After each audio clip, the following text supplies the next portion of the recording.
Punjab, the cancer rates are growing at 15% every 5 years. That is a huge number. I was working with Sidhu Moosewala's music videos at the backend team. God did not put everything in me. I wish I could. I wish I could sing. I envy people who can sing. कि जो तुसी खा रहे हो, that is the most important thing. Your relationship with people around and your relationship with food, your own body, is more important than the traffic or the news or what happened in Iran. So there's a growing sect of people who are realizing this. They are the ones who are getting more conscious about where the food is coming from. If you go Mm. to if you go to Delhi and you breathe the air, it is lethal. But if you think about it, crores of people are just living there every day, right? So I mean, the problem with India is that the sab chalta hai attitude is there. Punjab is known for agriculture, has fertile lands, has the knowledge, has the infrastructure. So it did make sense to use what the state has to offer. Welcome to Missed Calls from Earth, where conversations inspire conservation. Today's guest is Mantaj Sidhu, co founder of Gill Organics. He left a successful career at Google Ireland to come to Punjab to build a movement around organic living.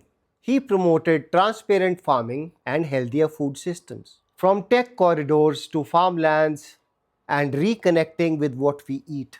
Let's listen to Mantaj. So spent a couple of years in the corporate. Firstly, thank you for having me. It's nice to have a morning self introspection talk with somebody. But yeah, I spent some time in corporate, sir. So, Hanji, I just spent like a few years in the corporates, and then the charm of the corporates fades away. But till that happens, mostly people are stuck in the EMI loop, and gladly I was not. So I just wanted to, throw myself out in the real world and see if I can just fend for myself. And along with that, this desire of solving some real problems was also there, and not some fictitious numbers or sales numbers and all that stuff. So maybe the seeking of purpose, which everyone like goes through. So that was there. I came back. I had some creative pursuits, which I still do, but to be able to pay my bills and to solve a problem, clean food just made sense. I am very particular about what I consume in terms of media and food and everything and knowledge. And coming back from the Western world, surely you see a difference in clean air, clean water, clean food. Right. Nahi hai, guys. It's not there in India. But you can't control the macros of air and water. Water li purified हैगा, air li okay. You can't control that. But food, what you put in your body, is something that you can control if you grow it yourself. So that's what I wanted to do for my family. I started with that, Right. just for myself and my family. And then we expanded that to a few friends, and then we saw that it can become a business model. So it was very organic, very touche, but like very organic way of growing the business. And yeah, eventually we scaled it. We piloted for a year, and we tried to scale it within Patiala, and then one reel blew up, and then suddenly we had like 100 times the demand that we could cater. And since from then, like it's always been in the news, luckily. Right. Good. So that is when you started Gill Organics. Yeah, when I came back, a year after I came back Ah, in 2022 and we started in 2023. okay. Okay. So how this thought of the organic farming came into your mind?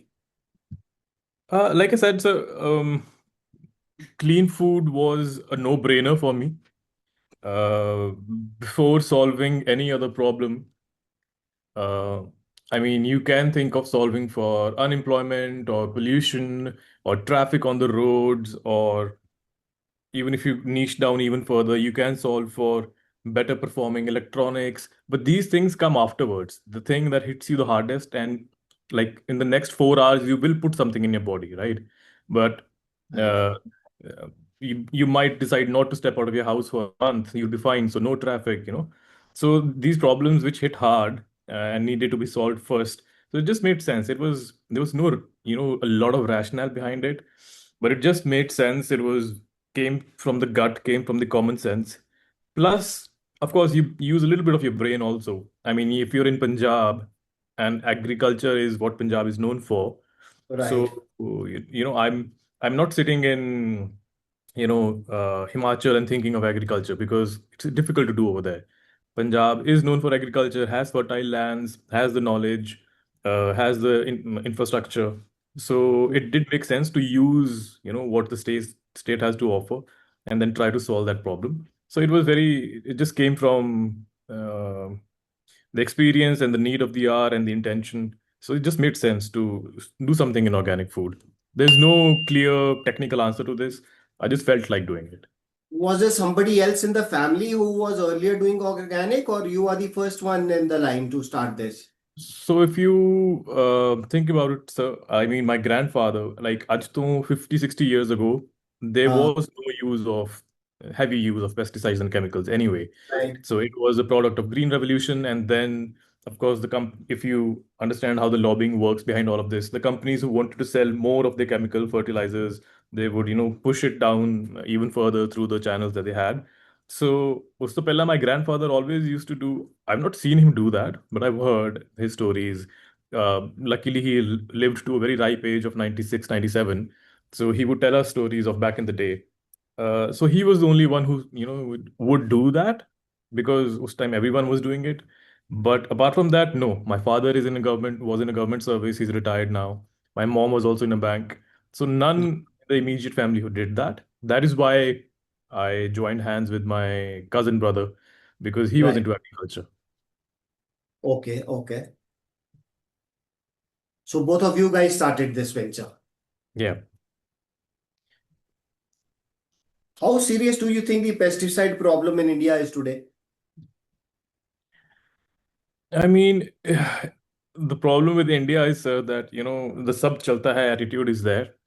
If you go Hmm. to if you go to Delhi and you breathe the air, it is lethal. But if you think about it, crores of people are just living there every day, right? So similar for pesticides. Um, it's a mixed bag. If you go to the sabji mandi, you don't really know which farm is it coming from and how does that farmer think about it. Some farms do not need much of a pesticide because maybe naturally the soil is such, the ecosystem is such. But some soils, some farms just cannot, thrive without excessive use of pesticides. Plus, if the Right. farmer also is not very calculative or not very concerned about the drawbacks of throwing a lot of pesticide and so only concerned about getting maximum yield, they will dump in 4 times than what is required. So pesticides as such is not such a bad thing because all over the world agriculture happens with the use of pesticides, because if you don't use them you might just end up with nothing. But then there are limits to this. It goes into very chemical or biological kind of a terminology. But there are limits to everything which your body can take. It's not harmful for your body. But there are no regulations in India. तो ये नहीं पता if only like 1 unit is allowed and somebody dumps 10, हाँ. just because वो 10 dump ਕਰਨ ਚ ਉਹਦਾ ਖਰਚਾ ਸ਼ਾयਦ 500 ਰੁਪਏ ਹੋਵੇ, but ਉਹਨੂੰ benefit 5000 ਦਾ ਹੋਊਗਾ. So it economically makes sense for him, but they don't realize that problem. So when you go to the sabji mandi, you don't know which farmer's sabzi are you eating and how much of it is there. And eating one pesticide laden brinjal might not mess you up, but if you keep eating it for like years, eventually something will come in the reports. So the problem is huge, though, but the problem of this problem is that it's difficult to connect the dots. So people don't realize. Why has chemical farming become a norm? Why does everybody go for chemicals? Like I told you, sir, a bit of an unawareness also in terms of the ill effects. Like it's not like every farmer knows that this is how the dots are connected and this is how what they are doing is leading to an increased number of cancers. Uh, it started with Green Revolution because India needed to stop importing and start producing grains and wheat and rice and dal and everything in India. It started from there. Punjab was the experiment, and that is why Punjab flourished because the lands were fertile, the production was huge, ecosystem ban gaya, mandi system came in, everything came in. So it started from there, but then the lack of regulation, the lack of keeping a cap, just kept it was a slippery slope. So now it is a bit of an unawareness and a bit of a norm. If you go to villages, I don't think anyone is aware in terms of the farmers that this is what is happening because of their unawareness. So it has just become the norm. kids grow up in the families, they know that dad was putting like do boriyan urea in 1 killa. That is the norm, you know. So there's a huge disconnect between the reality and the ground practices. And ideally, I also think the world that we are stepping into, we are consuming more of our information and content through Instagram and Reels, even if you want to be informed. But when actually it is the research papers that show you the real reality, and nobody reads them, nobody goes through them, right? So those are the research papers which are highlighting this connect and the correlation between the unawareness and heavy use of pesticides. And also there's a bit of a lobbying, like I told you, like some institutions in India should be the ones who should like look at it, this problem and solve for it.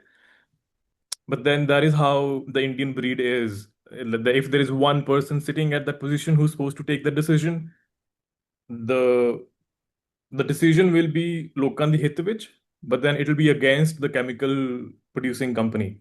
So that chemical producing company will like just feed in a bit of that money to him, you know, directly or indirectly. And then he's happy, he's you know, he's going on international tours with family, and he's signing off things that he should not sign off. So that lobbying is also happening. So the corruption system is also playing part in this. The cheap food is actually becoming expensive for us. The cheap food. ਜਿਹੜਾ ਸਸਤਾ ਬਣ ਰਿਹਾ ਅੱਜ ਦੀ date because of all this, it Oh is yes, yes. And it is the other way around. People say that organic is expensive and normal food is cheap. It is not that. Actually, the normal food should be called chemical food, and the organic should be called the normal food. So the normal food is expensive, but the chemical food is cheap. But it uh, is cheap only to buy. Eventually, it's going to show up in your, you know, hospital bills. how expensive is it to grow organic? It depends on which stage you are, sir. If you suddenly shifting from chemical, because now if you're saying how difficult it is to grow organic, you will grow on a piece of land which 99% is, you know, has been using chemical for the last few years. So when you Hmm. suddenly jump from chemical to organic, it is almost impossible. There will be nothing that will grow because your soil doesn't have that, you know, capacity and that nutrients and the power. Hmm. But I'll say when you transition, the cost is very high, uh, can be 4 times also. But as you, in 3, 4, 5 years, as you continue doing those practices, the Hmm. ecosystem balances itself and the cost also comes down, you know. And it can come down to as low as the chemical laden food. Not in terms of production, maybe, but if you understand the whole business, because you know the farmer grows and it goes to mandi, and there's artiya and the middleman and then a retailer. So that's what Hmm. increases the cost of the chemical food. But organic food, initially it is expensive just because there is much more manual labor and much more effort needed to grow similar amount. And from the same piece of land, ਤੁਹਾਨੂੰ ਉਨਾ नहीं produce होगा. It will be lesser in quantity. So these two things, higher cost and low yield per acre, increases the initial cost of organic. But if you go the full length of organic, which is a little closer towards natural farming or permaculture, where everything takes care of itself, although your input cost also decreases, and the yield per acre also increases. So that's what neutralizes the prices, like in the long run. Okay. Okay. So how long have you been doing it now? 3 years now, sir. 3 years now. So A now little it more is than 3 years. stabilized. No, I won't say that because in these 3 years, we are also like the first patch that we started was fully organic because there was nothing growing over there for years. But the other patches which we are slowly converting, they've just converted or they're in the process of conversion. So it'll take them also 3, 4 years to come to that neutralized state. That is there. What shocked you the most when you entered the agriculture sector? Mm, I think this it depends because it's a it's a subjective thing. What shocks you most, you know?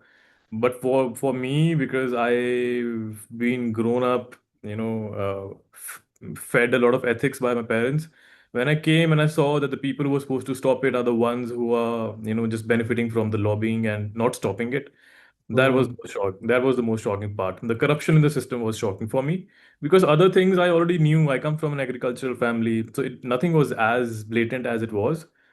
Maybe a few things in terms of how excessive the use of pesticides is on ground was shocking because when you see it with your own eyes, then it's shocking. But the most shocking was the lobbying part. Hmm. From all these pesticide companies. Yeah, and if you even look at the international level, the same companies which produce these chemicals are the same companies who produce medicines to solve for the problems that come because of these chemicals. So it's All so interconnected. yes, yes, yes. So thanks to social media or maybe too much knowledge can be a curse at times, sir. You know? So now, if you're fully aware, you know how all these government, top government officials, not just India, even US, other companies, and how these private companies they work together for their own benefit, and the one who is at loss is the common man. Oh, man, Yeah, the man on the ground. yeah. Do you think urban India is disconnected from the farming realities? It's ਉਹਨਾਂ ਨੂੰ ਪਤਾ ਵੀ ਹੈ ਕੀ ਕਰਦੇ ਨੇ farmer ਕੇ ਨਹੀਂ ਕਰਦੇ. largely, of course, this they are disconnected, but India, sir, it's such a huge population and so much diversity that there is never a black and white answer to any question, I feel. So definitely on the larger aspect, people are disconnected because they're busy in their own lives. Especially if you go to bigger cities, life is so fast. They just want to travel from their home to the office, point A to point B, beat the traffic, deal Hmm. with office politics, come back, have a maybe relax a bit, watch something on TV, have a beer, and then just sleep and maybe solve family problems. So that is how the Indian common man is, engrossed in the daily life. So they don't have the headspace to think about where the food is coming from. So they are largely disconnected. But there is a growing way of people who understand, like I said in the beginning, कि जो तुसी खा रहे हो, that is the most important thing. Your relationship with people around and your relationship with food, your own body, is more Hmm. important than the traffic or the news or what happened in Iran. So there's a growing sect of people who are realizing this. They are the ones who are getting more conscious about where the food is coming from. That is why I think the organic market is also growing at a 20% plus CAGR. When you say cloud farming, what do you mean by cloud farming? I come from a tech background, sir. So the model that we have, other which people basically, even if you are not living close to the farm where we are growing the food, or even if they are not in the same city, they Hmm. still have like a virtual access to the farm. So they don't own the farm, they might never even visit their farm, but it Hmm. is an actual farm from where every week their veggies are going to go. So it was more of a virtual thing for many people. And I come from a tech background, so I just wanted to give it a name. So cloud farming just was the best way to put it out there. How does the your farming model differ from the conventional farming model? Oh, it's very, very unique, sir, because in conventional farming, one, of course, we don't use chemicals. It is organic, that is a given. But even within organic, कोई और organic farmer किमें काम करता है? They produce in bulk and then they Hmm. try to sell it for a certain price per kg, कि गोभी इन्ने quintal दी बिकी या whatever, कणक इन्ने क्विंटल दी बिकी. We we moved completely away from this per kg or per quintal pricing. We don't sell what we grow.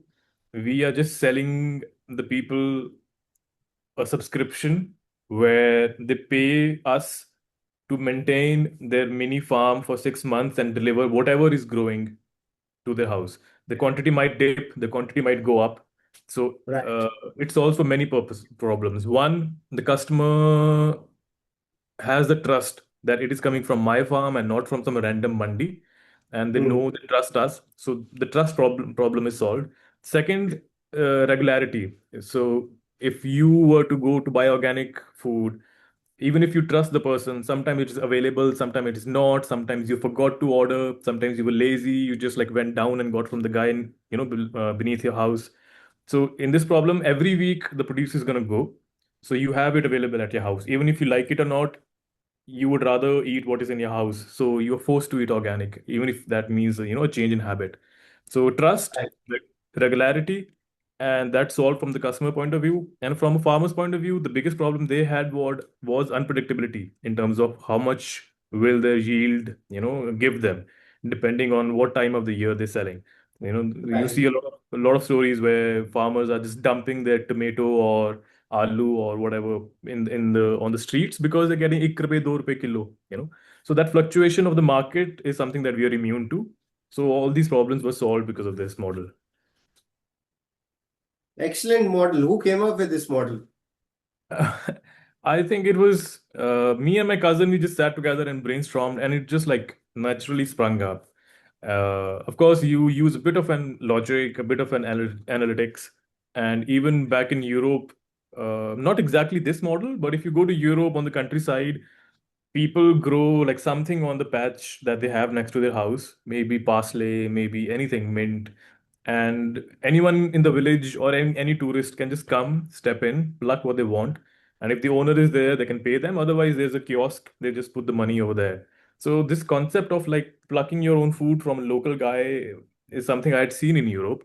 So, maybe that is where the seed, yeah, came in. Interesting. Very interesting. What were the biggest challenges during the initial years? So, bunch of challenges. One was definitely the commercials. Whenever you start something new, and this is not like a traditional business, right? Where there is a set playbook ਤੇ ਤੁਹਾਨੂੰ ਪਤਾ ਹੈ ਕਿ ਇतना ਕੰਮ ਕਰੂਗਾ ਤੇ ਇਹਨੇ ਚ ਪੈਸੇ ਆ ਜਾਣਗੇ. Even in a traditional business where there is a set playbook, even that takes a bit of a time to break even. But this is technically comes in the startup arena because you're trying something completely new. So commercially, it was hard in the beginning. Of course, we were making no money. We were, in fact, paying from our own pockets. Uh, Hmm. Although we were a little immune to that because it's a subscription model. So that helps because we get the money in advance, even though we were breaking it into installments. So that was our investment sorts, where people who we were convincing to try in the initial few days, 4 or 5 customers, they paid us in advance. So that helped, but commercially it was a challenge. Second, growing was a challenge, but the biggest challenge was convincing enough people because Right. we were going door to door, my cousin and I have done hardcore sales also for a bit in my life, so it was not difficult for me. So we would Right. step, enjoy the process on a Sunday, go to some of the better localities in Patiala, hoping that educated people, the ones who can pay, would understand this. But whenever, I think there's always this friction and this apprehension to adopt something so new. So Hmm. that did not really work. So first year was full of these challenges, not commercially making sense. Growing was difficult. Convincing people was difficult. But then in the second year, when we wanted to scale, I was trying a few different things. I'm a marketing guy. So Right. when we moved away from newspaper pamphlets to social media, and the first video we put, it blew up, got 1 million views. And then Hmm. for almost a month, I was getting close to 100, 200 calls every day. My phone would not Wow. stop ringing. Wow. So yeah, so the challenges were there in one year, but it's fine. I mean, it is good that if you have challenges, it keeps you grounded. It makes sense for everything that comes after that. Nothing that comes easy, stays forever. That's true. That's true. Mm. Good. And how many areas are you covering right now? So right now we're covering 3 cities: Patiala, the whole Chandigarh Tri-City, and Ludhiana. We have demand from Jalandhar also, Amritsar also, every other city also. But right now we are fully maxed out in terms of how many families we can cater to. So we are just serving these 3 cities for now. Okay. So plans for expansion? Yes, but we are not rushing into it. This model anyway is something that cannot be scaled like, other startups, largely because it needs organic land to begin with. And Punjab, there is a lot of land, but there is hardly any organic land. So even if somebody wants to convert, minimum 3 years is what it takes to convert it from chemical to organic soil. So All right. that gestation period is a huge factor. But apart from that, also, there's a bunch of things that need to happen for us to scale because even if you get the availability of land, Hmm. um, labor is a huge problem. It's overlooked. People don't realize. But the biggest problem in this unorganized sector in India is labor. You know, so you don't find the labor, or you don't find enough skilled labor. You don't find regular labor. Labor with ही चली जाऊगी मैं नहीं ये होना या मैं बिहार चला गया कुछ भी. So labor is a huge problem. So even if we find a patch of land, one, the person should be the one who's owning the land should take the responsibility of labor and production. We can't do that. Second, they also need to have a bit of a knowledge and interest in organics. If you come only for the commercial sense, you might cut corners here and there. Hmm. Uh, that plus the patch of land should be big enough, at least 5 acres, because only then you kind of break even. It makes commercial sense only then if you grow at scale, not in a small patch of land.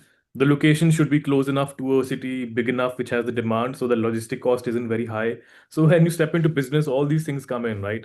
So these are a little more than common things that need to happen for any business to expand. So that is why we are taking our time because uh, we are not trying to scale to make more money. We are trying to scale to make sure that if we found organics, if we found a business model which is viable, Hmm. let's make sure that we don't break it because of a breakage in quality or trust or anything of that sort. Now you have to get it to grow organically and properly. Yeah, yeah, yeah. There's no other way. Is organic farming financially sustainable for farmers? Yes, yes, it is. It is. If you know how to sell, of course, it is sustainable. What role does technology play in your operations today? Um, I mean, not in terms of growing as such, because that is a good thing also, or you can say a bad thing also, because technology does help in a few things if you deploy that.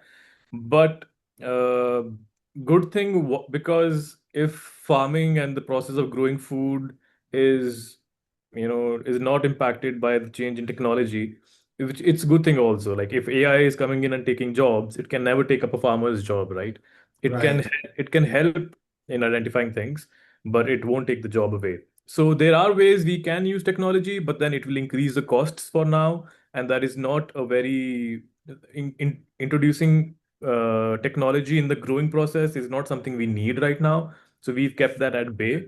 But of course, apart from that, the operations, the logistics, that is all happening on Excel sheets and like scripts running, and we are developing an app. So the basic technology is being used there. Uh, but even in technology, it means two things when it comes in farming. One is that, traditional understanding of technology, which is a mobile app or something on the internet or cloud or AI. But in farming technology, if you ask somebody from an agriculture university, for them, the meaning of technology would be how in growing food, for example, polyhouses is a different technology. Organic farming is an art and a science both. So Hmm. the art piece is what lets you adopt whatever technology you want to adopt. We Hmm. are sticking to the old school way of just growing in open fields. Okay, okay. So Mhm. you also create films and documentaries yourself and marketing. Yeah. I mean, yes, the whole point of moving away from that corporate life was to, uh, have a little more diversity in my day and what I eventually do. Uh, so I'll say I was privileged enough to be able to think that way and to able to do it also. Okay, not just go to a particular office half of your day when you're awake just to pay your bills. I wanted to have a little more meaning to life, a little more juice to life. So solving this problem along with doing things that I really want to do, which make give me joy, and down the line might even pay my bills or create an impact. or even not, like gives me joy. The whole point of living is to, find joy here and there. Right. So making films, it was something that was always within me. Since teenage, I would either create music or, edit something here and there. I always enjoyed that process, which otherwise might seem boring, but it wasn't boring for me. So, everyone has their own. You have your own poison. You have your own uh, uh, things that give you joy. So that was something that gave me joy. I wanted to do that. So I came back even before farming, like India on to baad, ek saal baad we have eventually started Gill Organics. But in those few months, along with a bit of traveling, I ventured into music videos. I was working Okay. with Sidhu Moosewala's music videos at the backend team. Okay. And so, yeah, that is something I still do. Uh, I moved away from music videos to documentaries now because Ode which we I realized that the Punjabi music scene might be huge internationally, but when it comes to professionalism and creativity, that is lacking. It is a factory now, in terms of lyrics, music, and video. Punjab is now established a few factories where people just jump in and put the money in, and the output is also like a factory like output. They just want to be famous and rich and successful, so the element of doing it for the art was not there. So I'm moving away from that scene. If somebody wants to understands my vision of a music video, which is always very different from what you see, then I do it for them. Otherwise, not. So that is why Okay. now I'm moving towards documentaries because I want to. India is full of problems, right? And if you have a conscious mind in this world of problems, you would want to do something about it. So I Right. want to showcase a lot of stories, a lot of problems, uh, in a way that it hopefully brings a change. So yeah, now I'm moving towards documentaries, trying to capture a few stories here and there. What is the latest documentary which you are into? I shot when Punjab floods came last year. Uh-huh. So I shot it all and I took a lot of expert interviews. And so that is the documentary I'm working on. But it's a huge task. I have almost 400 GB of data that I'm supposed to skim through and then make sense of it and bring it down to 40 minutes of a documentary. So that is what I'm working on right now. Interesting, interesting. Along with music, you are singing as well? No, no, no. God did not put everything in me. I wish I could. I wish I could sing. I envy people who can sing. I cannot sing. Why do you think people spend on luxury but hesitate to spend on healthy food? A bunch of things. The capitalist economy, although India is not a capitalist economy, but it is moving towards that. It's a mixed economy. It's a multiple economies. India. There's a section of India which is not even in the mixed economy. It's in the poor section. But there's a bunch of India which is living like a US citizen in India. So commercialization, capitalism, consumerism, when all those things are something that you grow up with, you are, a little farther away from truth. So that also contributes to it. Lack of awareness contributes to it. And but things are changing, like I said. But yeah, I mean, to each his own. I'm not sure why the mindset is such, but there are so many Indias in this one India that I am sure maybe the influences they've had, or I don't know. So yeah, maybe what they see around is also kind of influences them. If you grow up in Delhi, if you grow up in a foodie street and you see everyone just eating street food every day and masala tikki and all that stuff, so you never question it. Even if that impacts your health, you never connect the dots. So I think awareness, knowledge, and exposure, that is something which breaks your what you've become while growing up. So that will probably change. uh, yeah, I think all these factors contribute to people wanting to have that short term gratification, instant gratification of the food and the Uh-huh. fry stuff and the mayonnaise, instead of realizing that the boring and the the boring and the not so tasty thing is actually good for your body. So that shift is coming. But yeah, India, it's all, every country is always in stages.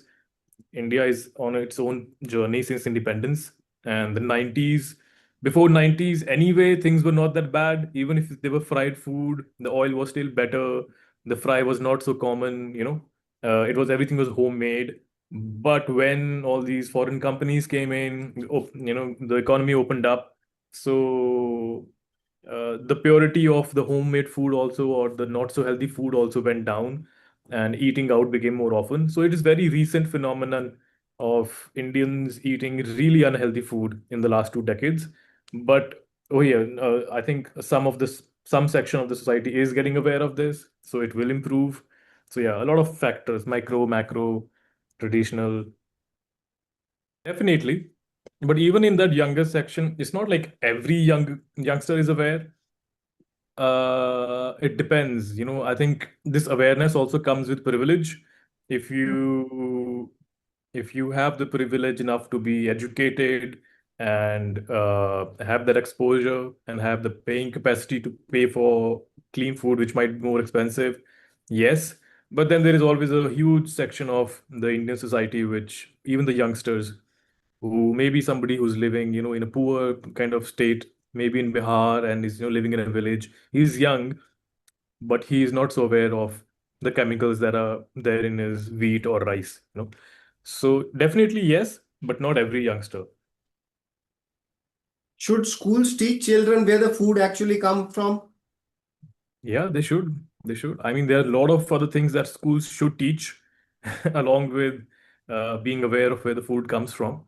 So yeah, definitely, Indian education system is not catching up with how the society is changing. I know it is difficult to change the education system, but still, the what I've realized, bahar reh ke, India aake, among all the other flaws that the governance system in India has, it is it can never be at par with how a private body will be able to execute and think on its feet. It's a slow machinery, it's slow to think, it is slow to execute. So, education is definitely something which needs a revamp, along with introducing different topics like these. What worries you most about the future of food? Mm, I think there are many things to worry about, but I mean, there's a gradient to this. There are many layers to the harmful impacts of food, from giving you a bloating feeling to giving you cancer. So it's a spectrum, right? So of course we need to first tackle the extreme end of the spectrum, that the food that you eat should not make you sick in long run. So I think that is the thing that worries me the most. If it is giving you bloating feeling or not, that is something which you can live by, but it should not lead to a sick nation, which it is right now. If you look at the stats also, Punjab, the cancer rates are growing at 15% every 5 years. That is a huge number you know so we don't want that in our families, uh, every 1 out of 10 people come up with cancer situation. So uh, these huge problems like cancer should not become a norm. That is my biggest concern with the future of food in India. And after that, of course, if you solve for that, then you come to a lesser problem, and then you come to a lesser problem.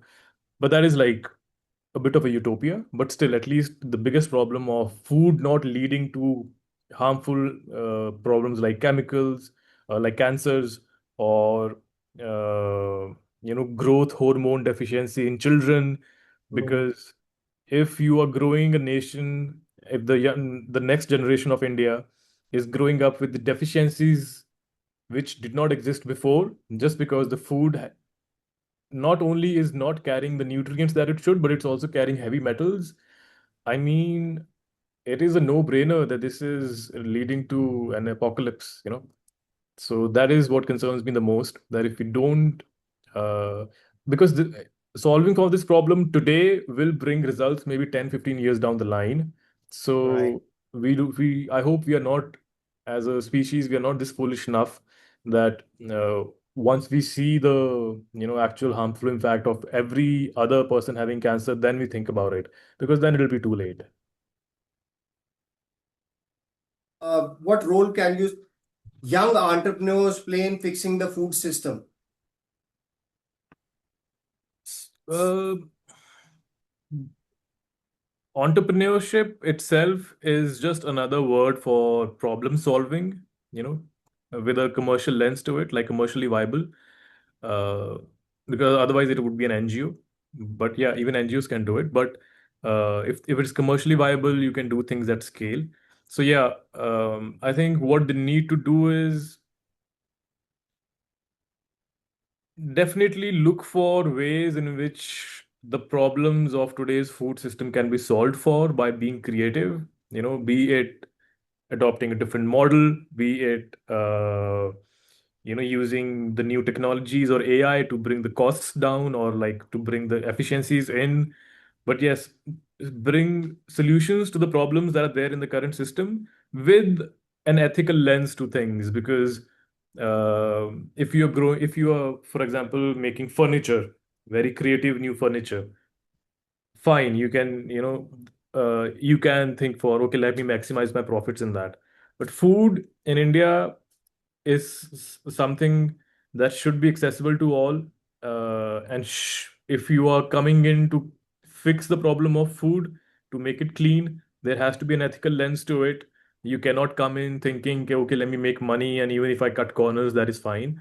So, coming in with a conscious kind of lens for entrepreneurship, by solving these problems, not necessarily to come in and be rich, but to, you know, be on your deathbed thinking that you kind of solved a huge problem for a lot of people.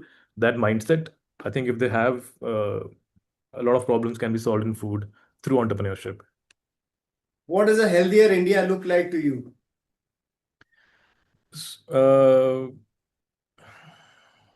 I think it would look something like the Europeans of today, because they are visibly also fit, and from the inside also they are fit, because EU regulations are the, holy grail, are the global standards of food. And but if you go to Europe also, you won't see, overweight obese people, you won't see, people who can't climb a hill. So a healthy India would look like Europeans, for the lack of a better way to put it. But yeah, healthy from the inside and outside both, not necessarily to look at, but if your organs are clean from the inside, there is no carcinogenics, your joints, your muscles. So it's a huge problem also, but it's also a very microbial level problem. Your body is such a complex thing. Even like a grain of something wrong can mess you up. So to, you know, 50 years ago, everything was in tandem. सब कुछ सही चल रहा थी, because nothing was, messing up the bodies. But now, with these complex structures and the need to benefit from food, and the need to make money from food, and privatization of food, and the bad habits, they've all come together to start impacting those microbial things in our bodies, which are showing up in huge long-term ways. So I hope that we realize that it is the microbial things and the small habits and the daily habits that, lead to the long-term impacts of a healthy body. And when you're healthy from the inside, it will automatically show from the outside also. Perfect. What do you think the biggest missed call the earth is trying to give us right now? What is the earth trying to tell us? Oh, I Food is one aspect of that, but I think largely the environmental crisis, because food is also like adulterated food is also an outcome of the environmental crisis, soil pollution, food pollution. It is just an outcome, and because it is impacting, it is going in our body directly. So it seems a little obvious, but yes, I think earth is not making missed calls. The earth has actually come to your door and like is screaming out loud to, solve for the environmental crisis that we're stepping into, be it plastic, be it air, be it water. So we are already very late to solve for that. But yeah, the environmental crisis is, staring us in the eye. One habit every family should change immediately. Um, in the Indian family, reduce your, daily consumption of dal fulka roti. That is staple. That was staple. It made sense a few years ago when atta was not that refined and we were using our bodies to, like, spend all that carbs. But now it's become the easy and go-to food for us.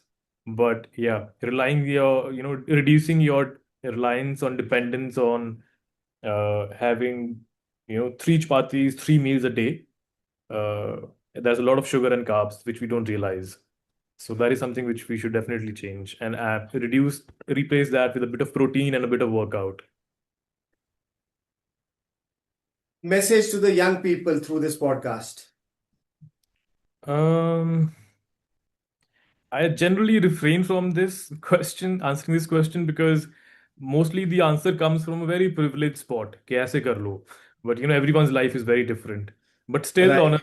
on a generic scale, just choose to do the right thing, I think, because deep down, consciously, even if you're a bit self-aware, before thinking or doing anything, you always know if it is the right thing or wrong thing. If you're feeling jealous about someone, instead of acting upon it, if you for a second pause and talk to yourself and tell yourself that it's not a positive feeling, and then actually act against that feeling, so having this sense of righteousness in you, I think that will solve for a lot of problems in today's world.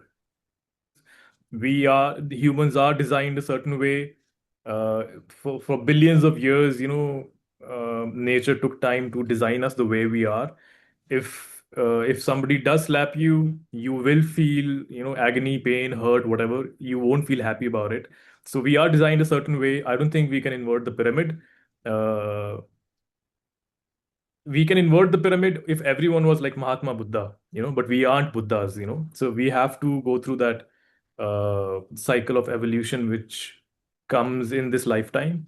So yes, if you don't have food in your tummy, if you don't have a house to protect you from sun shade, and if you don't have that societal kind of a little validation that yes, am something, उस तो अलावा you can't without all those things you can't reach self actualization. So I don't think we can invert the pyramid. Ideally we should, but we cannot. Very nicely said. Thank you.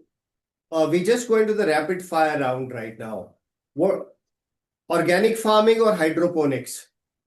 Organic. Punjab or Ireland? Punjab. One food you'll never compromise on. One food I'll never compromise on. I think any food I would not want to compromise on. Chicken.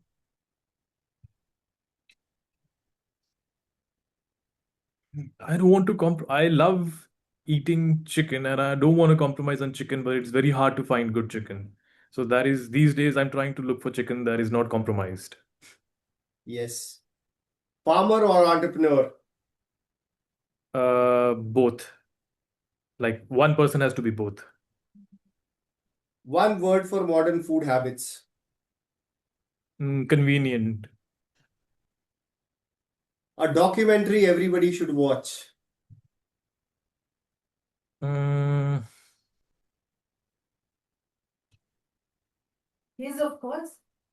One of your documentaries. Mine. No, I none of mine have been published. They're all in the making. But a documentary, the documentary that I think people should watch, it is behind a paywall actually. It is not available for free. Uh, I don't know. Recently, I did watch this documentary on, because along with everything else, it's not. I think this was the last question. So This I is the we are just on the last question only. because it's supposed to be a rapid fire round, but Ah, along with being aware and conscious about food and environment, The political jazz of this country also bothers me. So I think what is this documentary that came out? I'm forgetting the name of this Ravish Kumar's documentary. While we watched, while we watched. What keeps you going every day? Mm, my mental and physical well-being. Very good. So that was an interesting round of questions and answers. Surely.